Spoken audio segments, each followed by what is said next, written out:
Baik, bismillahirrahmanirrahim. Assalamualaikum warahmatullahi wabarakatuh. Selamat bergabung dalam mata kuliah perpajakan lanjutan sampai menjelang UTS dari pertemuan 1 sampai dengan pertemuan 7. Kita akan membahas terkait dengan pajak pertambahan nilai dan pajak penjualan atas barang mewah. Kurang lebih sekitar 1 sampai 4 pertemuan. Lalu pertemuan kelima adalah pajak bumi dan bangunan. Pertemuan keenam yaitu terkait dengan bea perolehan hak atas tanah dan bangunan atau BPHTB. Lalu di pertemuan terakhir, di pertemuan ketujuh, kita juga akan bahas tentang bea meterai. Adapun PowerPoint yang dipakai dalam perkuliahan kali ini menggunakan PowerPoint dari situs resmi, karena buku yang kita pakai juga dari situs resmi. Nanti akan ditambah dengan referensi dari undang-undang, baik itu PPN, PBB maupun BPHTB serta bea meterai. Oke, di pertemuan pertama ini kita akan membahas terkait dengan pajak pertambahan nilai. Dasar hukum dari pajak pertambahan nilai adalah Undang-Undang Nomor 8 Tahun 1983 tentang pajak pertambahan nilai dan pajak penjualan atas barang mewah, sebagaimana telah diubah dengan Undang-Undang Nomor 11 Tahun 94, kemudian diubah lagi Undang-Undang Nomor 18 Tahun 2000, dan terakhir adalah Undang-Undang Nomor 42 Tahun 2009. Di mana nanti PPN termasuk pajak yang akan direvisi kembali undang-undangnya dalam omnibus perpajakan, ya. Dan pajak pertambahan nilai ini pertama kali diperkenalkan tanggal 1 April 1985 untuk menggantikan pajak penjualan PPN. Di sini N-nya kecil, ya, di mana dulu diatur dalam Undang-Undang Nomor 8 Tahun 1983. Apa saja karakteristik PPN yang ada di Indonesia? Yaitu pertama, PPN merupakan pajak tidak langsung. Maksudnya apa? Bahwa PPN itu dialihkan kepada pihak lain, di mana pihak lain di sini adalah pembeli. Tanggung jawab pembayaran pajak yang terutang berada pada pihak yang menyerahkan barang atau jasa, sedangkan pihak yang menanggung beban pajak berada pada penanggung pajak atau pihak yang memikul beban pajak. Oke. Lalu pajak objektif. Maksudnya adalah timbulnya kewajiban membayar pajak ditentukan oleh adanya objek pajak. Kondisi subjektif subjek pajak tidak dipertimbangkan. Artinya, ketika kalian membeli barang, ya, tidak akan pernah ditanya penghasilan kalian berapa, apakah 1 juta sebulan, 2 juta sebulan, 3 juta sebulan. Ketika kalian memanfaatkan barang tersebut, maka kalian akan dibebankan PPN tersebut, ya. Lalu, ini udah, saya masuk ke sini dulu, bahwa PPN merupakan multi-stage tax, non-kumulatif, dan juga tarif tunggal. Maksudnya apa? Saya akan definisikan terlebih dahulu bahwa multi-stage tax diartikan PPN dikenakan secara bertahap pada setiap mata rantai jalur produksi dan distribusi dari pabrikan sampai ke peritel. Non-kumulatif bahwa PPN tidak bersifat kumulatif meskipun memiliki karakteristik multi-stage tax. Karena PPN mengenal adanya mekanisme pengkreditan pajak masukan. Oleh karena itu, PPN yang dibayar bukan unsur dari harga pokok barang atau jasa.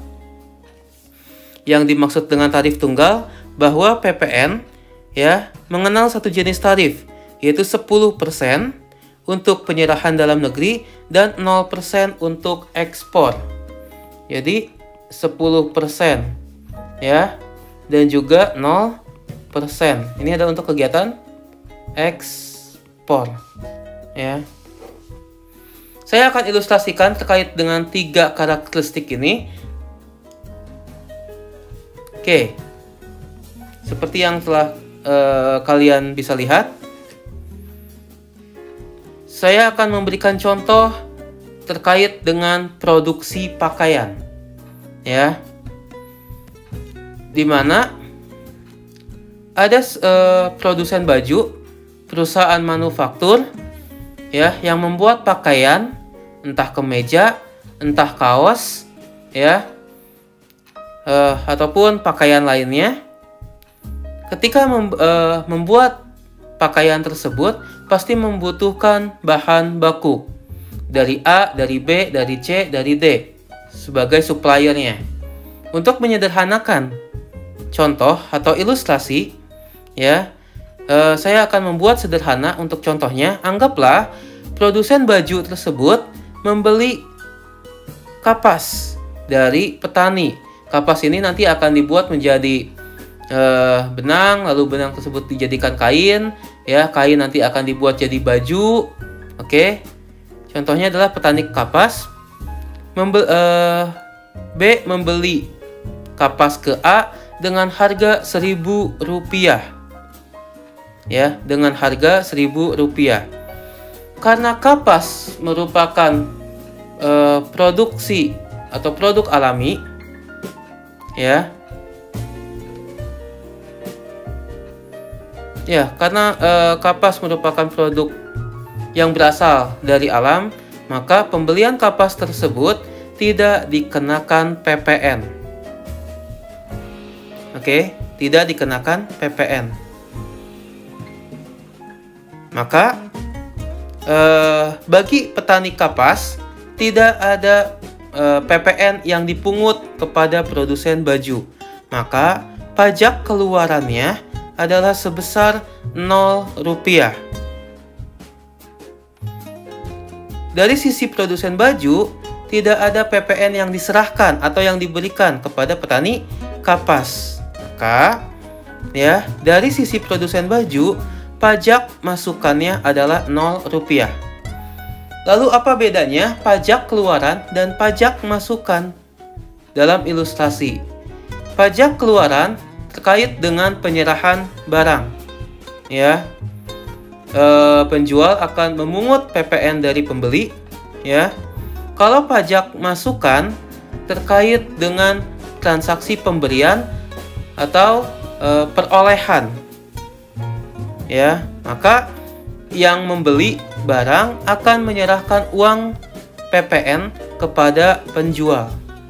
Oke, maka saya ulangi dari ilustrasi yang ini, PK-nya adalah Rp0 dan PM-nya juga Rp0. Oke, lalu produsen baju dari kapas tersebut akan diolah. Tadi saya bilang menjadi benang, menjadi kain, menjadi pakaian, ya. Oke, lalu dijuallah baju tersebut yang sudah jadi kepada distributor baju dengan harga Rp2.000. Maka karena baju tersebut sudah jadi, ada pertambahan nilai, ya. Di sini ada pertambahan nilai karena sudah menjadi baju, maka penyerahan baju kepada distributor baju, ya, terutang PPN. Dari sisi produsen, maka ada pajak keluaran Rp200 atau Rp2.000 dikali 10%. Dari distributor baju ada PM atau pajak masukan juga sama sebesar Rp200. Kemudian dari distributor baju, ya, dia akan menyerahkan kepada toko baju, ya, entah itu Ramayana, entah itu Matahari, ya, dan seterusnya. Anggaplah satu baju tersebut ya, harganya adalah 3.500. Maka sekarang posisinya adalah distributor baju sebagai penjual dan toko baju sebagai pembeli. Distributor baju PK-nya adalah Rp350 karena 3.500 dikali 10%. Oke. Lalu dari sisi toko baju, pajak masukannya adalah sebesar Rp350. Ya. Lalu sekarang dari toko baju pasti akan menjual kepada pelanggannya, entah itu pelanggan individu maupun pelanggan badan usaha, bisa juga ya. Oke, anggaplah ini adalah konsumen terakhir, ya. Anggaplah satu baju dihargai sebesar Rp5.000. Maka dari sisi toko baju ada pajak keluaran sebesar Rp500 dan konsumen terakhir harus menanggung PPN sebesar Rp500. Sehingga ya kita lihat bahwa yang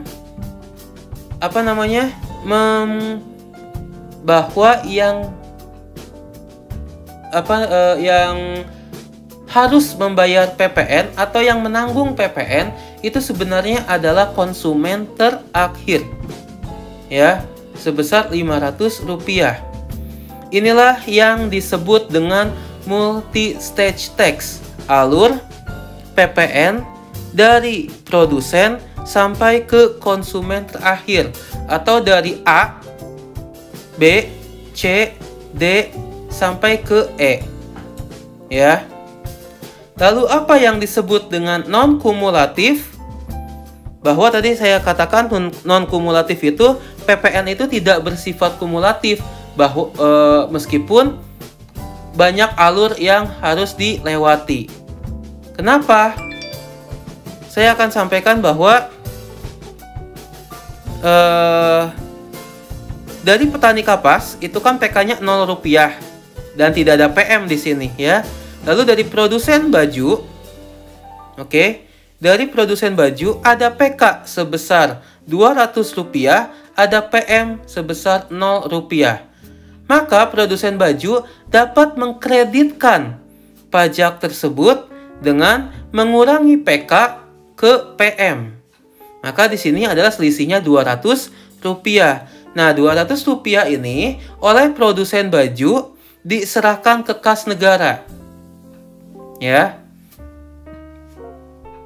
Lalu distributor baju ada PK sebesar Rp350, PM-nya Rp200, dikreditkan pajaknya menjadi Rp150. Ya, nah Rp150 ini yang harus diserahkan ke kas negara.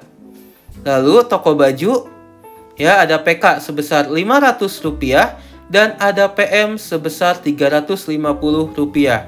Maka selisihnya adalah Rp150 yang harus diserahkan ke kas negara. Selisih tersebut dari A, B, C, dan D kita jumlahkan.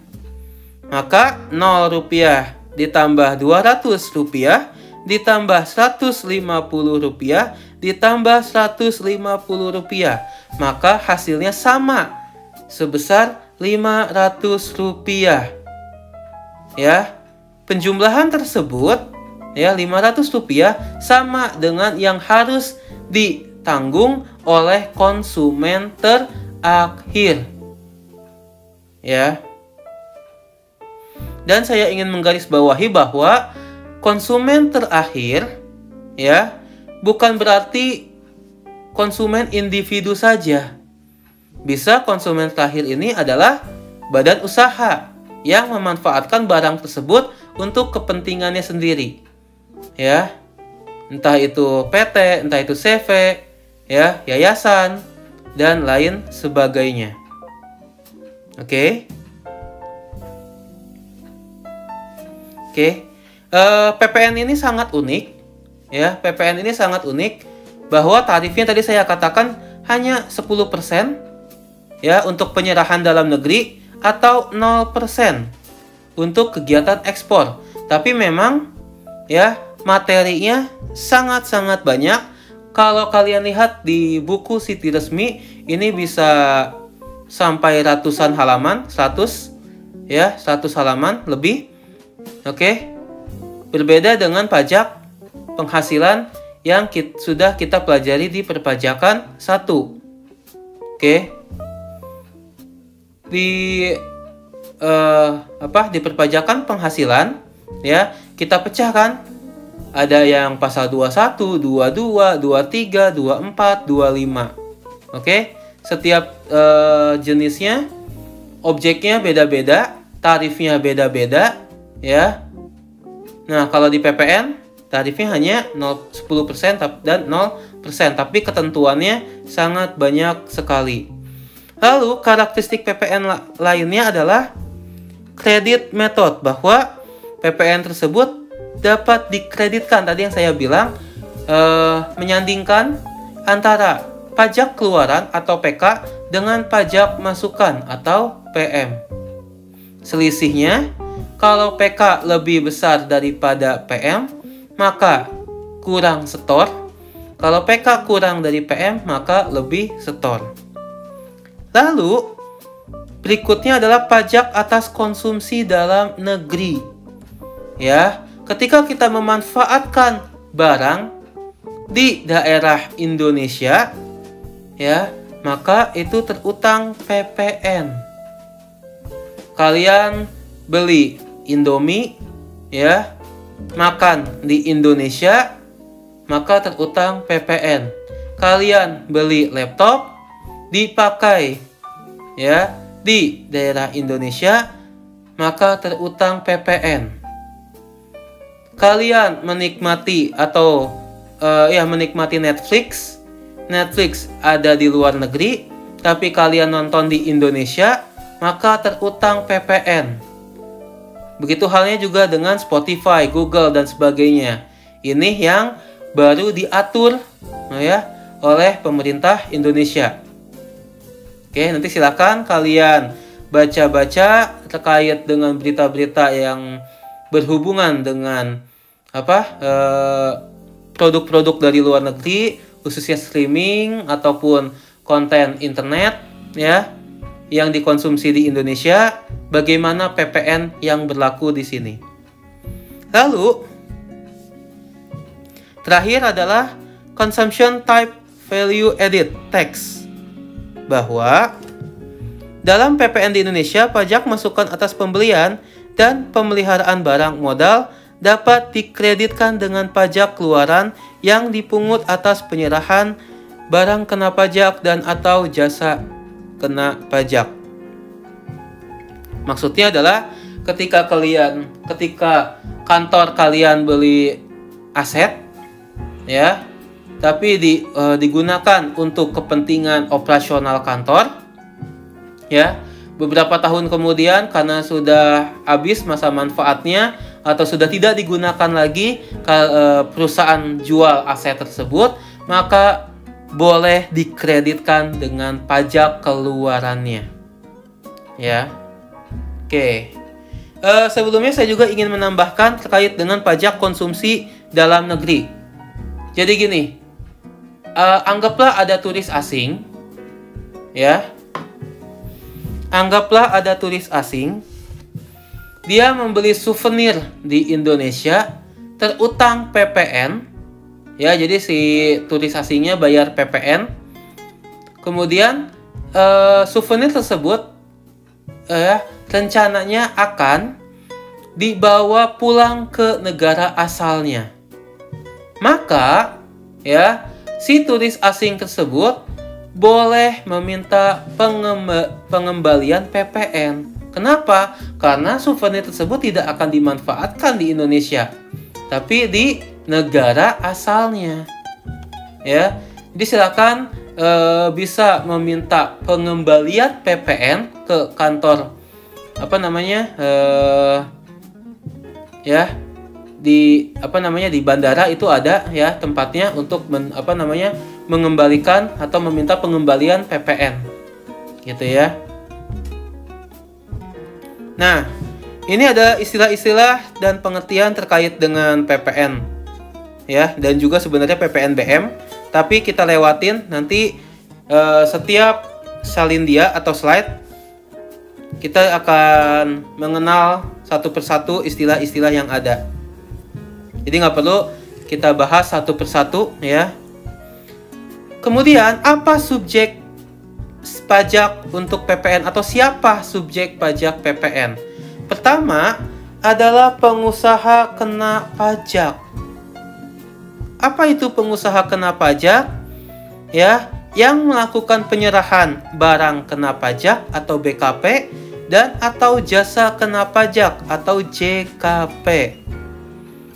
Syaratnya untuk menjadi pengusaha kena pajak ya, salah satunya adalah jumlah peredaran bruto tidak lebih dari 4,8 miliar. Ya. Peredaran brutonya ya tidak lebih dari 4,8 miliar. Nah, berarti kalau kayak Indomaret, Alfamart, pasti omsetnya sudah lebih tuh dari 4,8 miliar. Dan mereka wajib dikukuhkan sebagai PKP atau pengusaha kena pajak. Jadi ketika kalian membeli barang di sana, pasti ada unsur PPN-nya. Ya, ada unsur pajak pertambahan nilai. Ya. Tapi ketika kalian belanja di warung depan rumah kalian, apakah ada PPN-nya? Bisa jadi tidak, karena mereka bukan PKP. Ya, omsetnya tidak melebihi 4,8 miliar. Pak, boleh nggak saya punya usaha ya dagang, omset saya belum 4,8 miliar, anggaplah baru 1 miliar setahunnya, tapi ingin dikukuhkan menjadi PKP. Ya, karena ketika saya beli barang dari supplier dikenakan PPN, tapi ketika saya menjual barang tidak bisa memungut PPN. Ya, daripada PPN yang dipungut menjadi beban bagi saya, maka saya lebih baik dikukuhkan sebagai PPN sehingga bisa dikreditkan pajaknya. Jawabannya adalah ya silakan untuk mengajukan diri menjadi PKP. Oke. Ya, nanti silakan kalian cari cara bagaimana untuk dikukuhkan sebagai PPN. Lalu yang kedua adalah bukan pengusaha kena pajak. Ya, PPN tetap terutang meskipun yang melakukan kegiatan tersebut bukan PKP. Nanti saya akan kasih ilustrasi ya. Seperti apa bukan PKP tapi terutang PPN. Gitu ya. Setelah subjek, berikutnya adalah objek PPN. Kalau objek, apa sih ya benda atau barang atau jasa yang dikenakan PPN? Pertama, penyerahan BKP ya atau barang kena pajak di dalam daerah pabean yang dilakukan oleh pengusaha. Daerah pabean tuh yang dimaksud di sini adalah ya daerah Indonesia baik daratan maupun laut yang mengelilinginya. 2. Impor BKP. Barang-barang dari luar negeri dibawa masuk ke Indonesia, barang tersebut akan dimanfaatkan di Indonesia, maka terutang PPN. 3. Penyerahan JKP di dalam daerah pabean yang dilakukan oleh PKP. 4. Pemanfaatan BKP tidak berwujud. dari luar daerah pabean di dalam daerah pabean. 5. Pemanfaatan JKP dari luar daerah pabean di dalam daerah pabean. 6. Ekspor BKP berwujud oleh PKP. 7. Ekspor BKP tidak berwujud oleh PKP. 8. Ekspor BKP.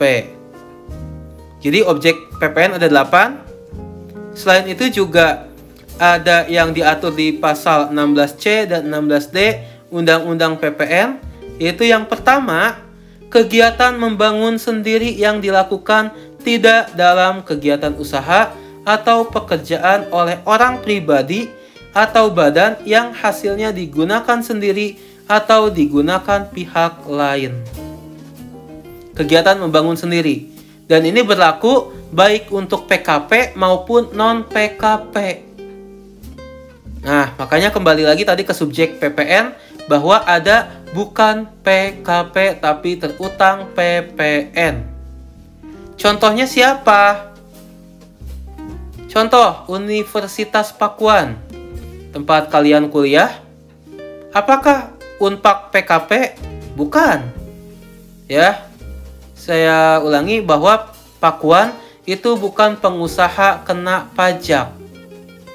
Ya, karena jasa pendidikan itu bukan termasuk jasa kena pajak. Ya. Nah, karena Pakuan bukan PKP, tapi lihat, sekarang lagi ngebangun atau lagi meningkatkan bangunan untuk rektorat lalu fakultas hukum. Oke. Maka kegiatan membangun tersebut dikenakan PPN. Ya, maka Pakuan harus membayar PPN untuk kegiatan membangun fakultas hukum dan rektorat. Begitupun juga tahun yang lalu ya, fakultas ekonomi, terus MIPA, FISIP, FKIP juga sama, termasuk juga yang GPS 10 lantai itu pasti ada unsur PPN-nya. Pak, kenapa kegiatan membangun itu ada unsur PPN? Ingat bahwa PPN itu adalah pajak pertambahan nilai. Ya, membangun juga ada unsur pertambahan nilai di situ. Ya. Oke. Lalu yang kedua, ini yang tadi saya sudah bahas bahwa ketika PKP awalnya membeli aset untuk digunakan kegiatan operasional di kantor, ya, di pabrik, kemudian dijualah aset tetap tersebut, maka ya penjualan aset tetap tersebut boleh dikreditkan.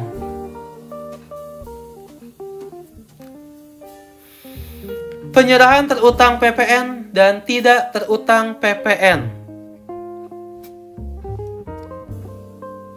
Ya, yang pertama, penyerahan itu tadi saya bilang bahwa nama lainnya adalah penjualan. Oke, penyerahan nama lainnya adalah penjualan.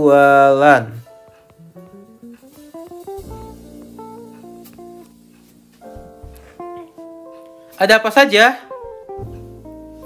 Pertama, ekspor, ya, sudah tahu lah ya ekspor ya. Menjual barang dari dalam negeri ke luar negeri. Oke. Lalu penyerahan dalam negeri, di mana dipecah menjadi penyerahan yang PPN-nya harus dipungut sendiri oleh si PKP, dipungut sendiri oleh si PKP. Yang kedua, penyerahan yang PPN-nya dipungut oleh pemungut PPN. Siapa itu pemungut PPN? Ya, biasanya adalah bendaharawan. Ya, baik pemerintah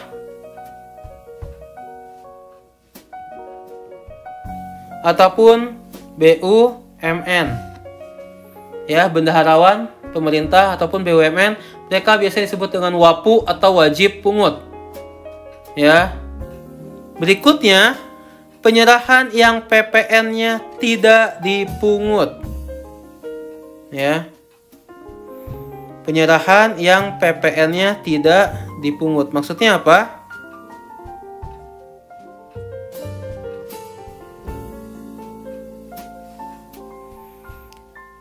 bahwa fasilitas ini fasilitas ya. Jadi C itu tidak dipungut, D itu dibebaskan. Itu adalah fasilitas sebenarnya. Kalau tidak dipungut itu fasilitas PPN dalam bentuk tidak dikenakan pungutan PPN diberikan pada barang dan jasa yang penggunaannya menyangkut hajat hidup orang banyak. Ya. Apa saja barang hasil pertambangan atau hasil pengeboran ya yang diambil langsung dari sumbernya, barang kebutuhan pokok yang sangat dibutuhkan oleh rakyat banyak, makanan dan minuman yang disajikan di hotel, restoran, rumah makan, warung, dan sejenisnya, uang, emas batangan, dan surat berharga. Lalu kalau jasa pelayanan kesehatan, jasa sosial, jasa pengiriman surat dengan perangko, jasa keuangan, jasa asuransi, dan seterusnya. Ya. Lalu penyerahan yang dibebaskan dari PPN. Ya, berupa pembebasan PPN merupakan pembebasan kewajiban memungut PPN kepada orang pribadi atau badan usaha yang melakukan kegiatan penyerahan berupa BKP bersifat strategis, ya, BKP tertentu yang meliputi atau yang diperlukan untuk kepentingan umum, JKP tertentu yang terdiri atas jasa yang diserahkan kontraktor untuk pemborong bangunan, ya, yang batasannya ditetapkan oleh Menteri Keuangan, serta jasa yang diterima oleh Kementerian Pertahanan atau TNI untuk mendukung pertahanan nasional, penyerahan kepada perwakilan negara asing dan badan internasional, jasa kebandarudaraan tertentu yang meliputi penerbangan, pendaratan, penempatan, dan penyimpanan pesawat udara, dan lain sebagainya. Silakan kalian cari apa saja BKP dan JKP yang tidak dipungut dan dibebaskan dari pengenaan PPN. Ya. Atau kalian bisa lihat di buku Siti Resmi, penjelasan lengkap ada di halaman 14 sampai dengan 19.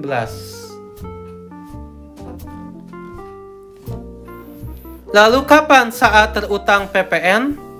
Nah, saat terutang PPN nanti akan saya jelaskan dalam sebuah ilustrasi yang mungkin akan saya tulis di blog, ya.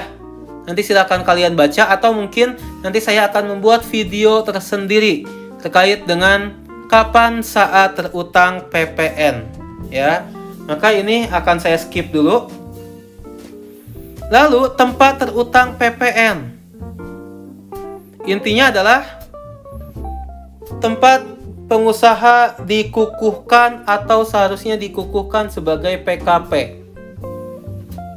Kalau kalian punya usaha di Bogor, maka tempat terutangnya atau kalian dikukuhkan usaha tersebut di Bogor, ya, maka PPN-nya pun akan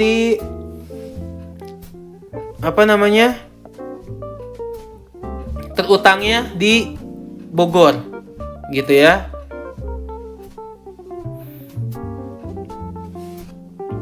Atau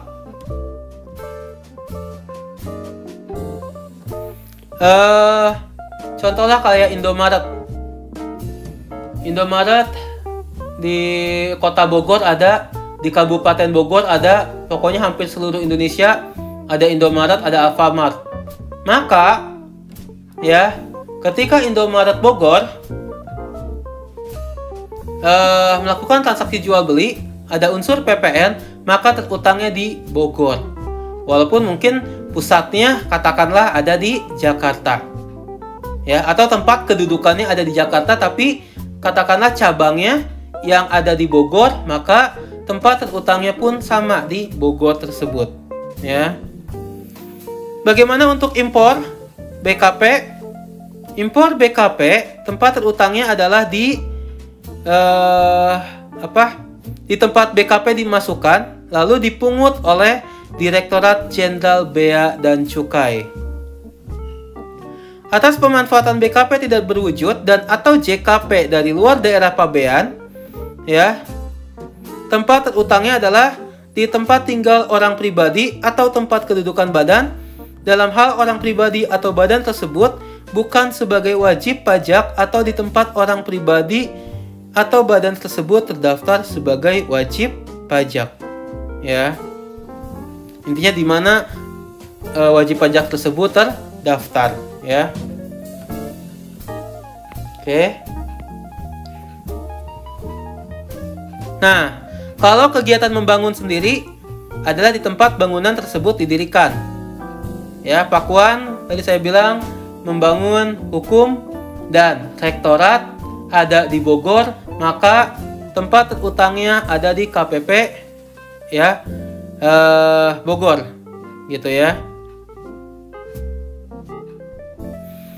Nah, ada tempat lainnya, ya, yang diatur oleh Direktur Jenderal Pajak. Silahkan bisa kalian baca sendiri aturannya. Oke. Menyetorkan dan melaporkan. Ingat, kalau menyetorkan pakai SSP, surat setoran pajak, paling lama akhir bulan berikutnya, ya, akhir bulan berikutnya setelah berakhirnya masa pajak dan sebelum SPT disampaikan, ya. Menggunakan SSP, surat setoran pajak, ya, atau sekarang juga menggunakan billing atau electronic billing, ya.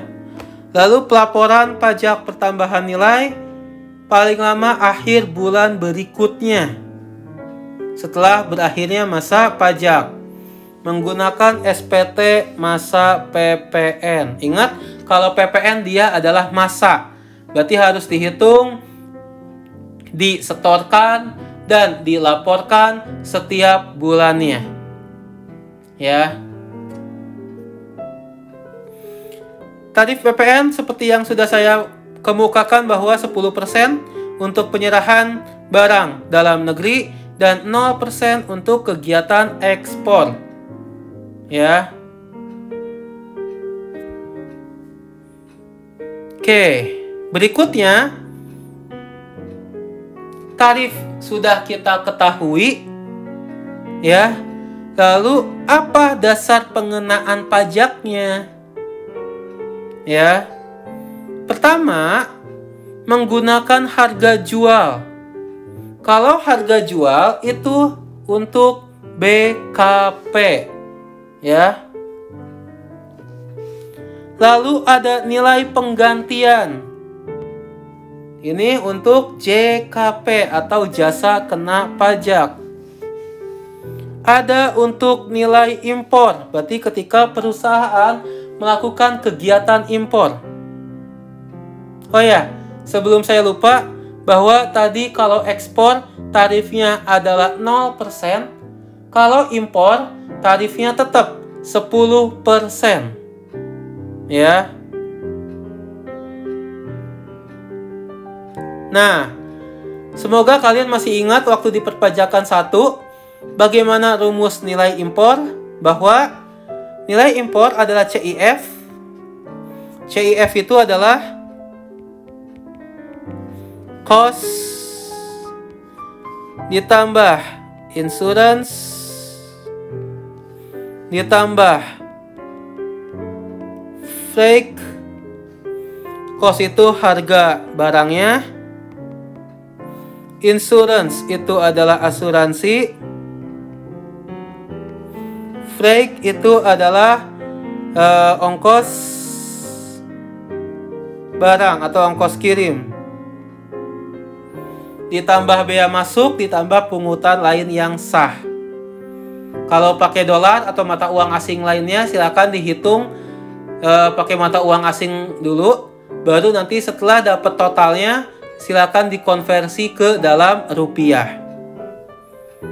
Lalu ada nilai ekspor, berarti untuk kegiatan ekspor, dan ada nilai lain. Nanti akan saya bahas apa itu nilai lain. ya, di salin dia yang lain, di salin dia berikutnya maksud saya. Oke, jadi menghitung PPN sangat sederhana sekali, ya, nggak seribet PPh pasal 21 atau mungkin PPh pasal 25, ya, dan seterusnya. Jadi menghitungnya adalah PPN sama dengan tarif kali dasar pengenaan pajak, ya, di mana menghitungnya bisa secara final atau menggunakan kredit pajak masukan. Secara final atau menggunakan kredit pajak masukan. Oke. Yang final nanti akan saya bahas, ya. Pajak masukan juga nanti saya akan bahas mungkin tidak di pertemuan sekarang, tapi di pertemuan berikutnya. Sekarang kita akan masuk ke PPN kurang atau lebih disetor.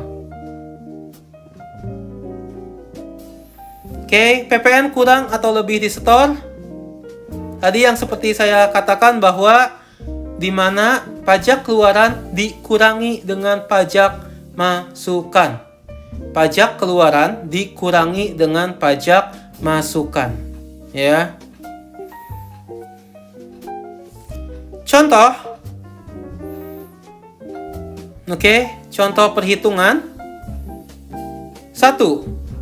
Pengusaha kena pajak A menjual barang kena pajak kepada pelanggan XX dengan harga jual sebesar 25 juta rupiah. Menjual, berarti ini adalah penyerahan, ya. Berarti ini adalah pajak keluaran, ya. Pajak keluaran. Ya udah. 10% dikali 25 juta maka dapatlah 2.500.000. Ada PKPA, ada pelanggan X. PKPA yang memungut PPN-nya, pelanggan X adalah pihak yang dibebankan PPN-nya. Ingat ada dua sisi ya di sini. Oke, PKPA adalah yang memungut PPN, pelanggan X adalah yang dibebankan PPN-nya. Oke. Jelas ya, PPN yang terutang adalah 10% kali 25 juta, dapatlah 2.500.000. DPP-nya pakai apa ini? DPP-nya adalah menggunakan harga jual. Karena dia apa? Barang kena pajak.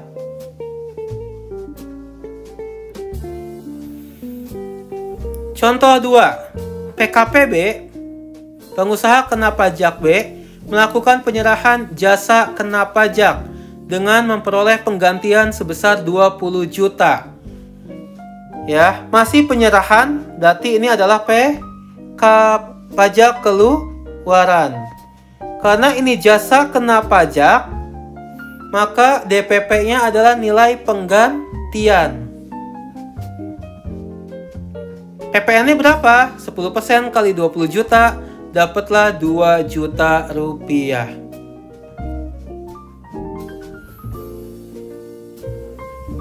Next. Contoh 3, seseorang mengimpor barang kena pajak dari luar daerah pabean dengan nilai impor 15 juta. Karena kegiatan impor, maka DPP-nya menggunakan nilai impor. Ya. Ingat tadi saya bilang bahwa impor tarifnya adalah 10% kali 15 juta. 15 juta berarti nilai impornya ya, sama dengan 1.500.000. Kalau ini yang mungutnya adalah Direktorat Jenderal Bea Cukai, yang dibebankan PPN-nya adalah si importirnya. Oke. Lalu contoh 4, pengusaha kena pajak D melakukan ekspor barang kena pajak dengan nilai ekspor 10 juta rupiah. Karena ekspor berarti ya dia menggunakan nilai ekspor. Tarifnya adalah 0% kali 10 juta rupiah. Maka PPN-nya adalah 0 rupiah. Kalau kalian menjawabnya strip atau tidak dikenakan PPN, maka ya saya anggap salah gitu ya. Oke. Pak, kenapa sih ekspor tarifnya 0% tapi impor tarifnya 10%? Ini untuk mendorong produk-produk Indonesia ya bisa dipasarkan di luar negeri. Maka dapatlah fasilitas tarif PPN 0%. Gitu ya.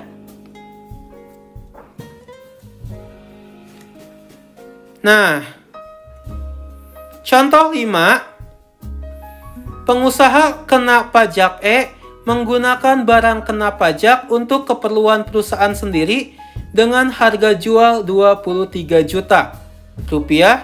Harga tersebut termasuk laba sebesar 3 juta rupiah. Ya. So, inilah contoh di mana DPP-nya itu menggunakan nilai lain. Teman-teman, kadangkala perusahaan memproduksi suatu barang ya, itu digunakan juga untuk perusahaan itu sendiri. Misalkan perusahaan mebel A ya memproduksi sofa. Nah, sofanya dipakai tuh di ruang direksi. Dipakai sendiri dong berarti. Atau bisa juga ya nilai lain tuh nilai lain tuh selain untuk penggunaan sendiri juga bisa memberikan cuma-cuma kepada pelanggan. Misal di kampus ya, kadang ada stand bazar katakanlah, lalu contoh misalkan Telkomsel memberikan nomor secara gratis gitu ya kepada pelanggan atau mahasiswa yang lewat. Dikasihlah nomor gratis. Nah, sebenarnya itu pun juga terkandung PPN. Tapi yang menanggung PPN-nya adalah bukan yang menerima barang tersebut, tapi si perusahaannya. Atau ya bisa juga si perusahaan ngasih barang secara cuma-cuma ke badan amal, ke panti asuhan lah, atau ke lembaga zakat ya, dan lain sebagainya. Itu pun sebenarnya tetap terkandung PPN, tapi yang menanggung adalah si perusahaan itu sendiri. Nah, 3 ilustrasi tadi ya, PPN-nya menggunakan nilai lain. Apa nilai lainnya? Yaitu menggunakan harga pokok penjualannya. Di contoh 5 ini, karena harga jualnya adalah 23 juta, ada laba 3 juta, maka harga pokok penjualannya sebenarnya adalah 20 juta rupiah. Ya. Ini adalah 20 juta rupiah. Sehingga dikalikan dengan 10%, PPN-nya adalah 2 juta rupiah. Di mana merupakan pajak keluaran bagi pengusaha kena pajak E. Semoga cukup jelas. Dan contoh 6 ya. Ini pun sama menggunakan nilai lain, di mana nilainya adalah 4.800.000, tapi laba kotornya menggunakan persentase. Oke. Maka gimana cara ngitungnya? Kita lihat bahwa harga jual 4.800.000, laba kotornya adalah 20% dibagi 120% dikali 4.800.000. Maka dapatlah 800.000 rupiah. 4.800.000 dikurangi 800.000 dapatlah 4 juta rupiah. Itulah DPP-nya. Atau ini adalah harga pokok penjualan. Sehingga PPN-nya adalah 10% kali 4 juta dapatlah 400.000. Kenapa ini menggunakan nilai lain? Karena transaksinya atau kegiatannya adalah pemberian secara cuma-cuma. Ya. Ngasih sampel juga bisa ya ke konsumen. Kalian juga ketika usaha misalkan membuat roti ya untuk tester, dikasihlah roti tersebut kepada teman kalian untuk dicoba rasanya enak atau enggak, ya kurangnya apa gitu ya. Itu adalah kegiatan pemberian secara cuma-cuma. PPN-nya menggunakan nilai lain.